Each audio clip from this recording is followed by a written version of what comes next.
بسم اللہ الرحمن الرحیم۔ السلام علیکم دوستو، آج کی ویڈیو میں آپ لوگوں کو بتاؤں گا کہ جو لوگ سعودی عرب سے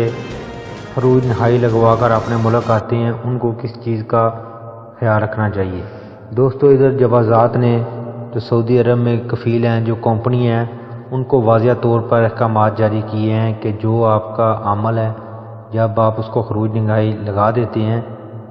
تو اس وقت تک آپ اس کے ذمہ دار ہوتے ہیں جب تک وہ سعودی عرب سے ایگزٹ نہیں کرتا۔ یعنی یہ نہیں ہے کہ آپ نے اس کا خروج نہائی لگا دی ہے تو آپ کے ذمے سے وہ نکل گیا ہے۔ ادھر انہوں نے واضح طور پہ کہا ہے کہ آپ اس کے مکمل طور پر ذمہ دار ہیں جب تک وہ سعودی عرب سے ایگزٹ نہیں کرتا۔ اور وہ لوگ جو کفیلوں کے ساتھ جن کے اختلافات ہیں لیکن کسی وجہ سے کفیل ان کا اگر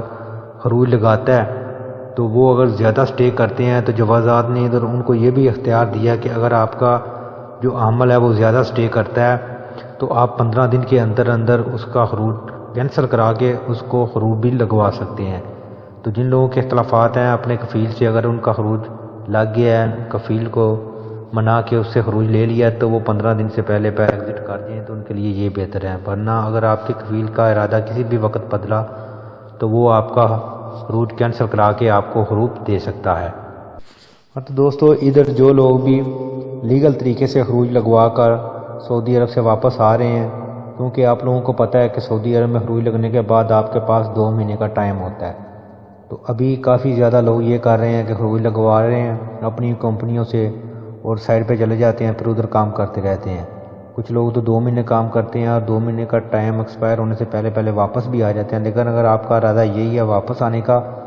تو آپ اپنے کفیل سے رابطے میں رہیں، کیونکہ جوازات کی طرف سے کافی پریشر ہے ان کے اوپر۔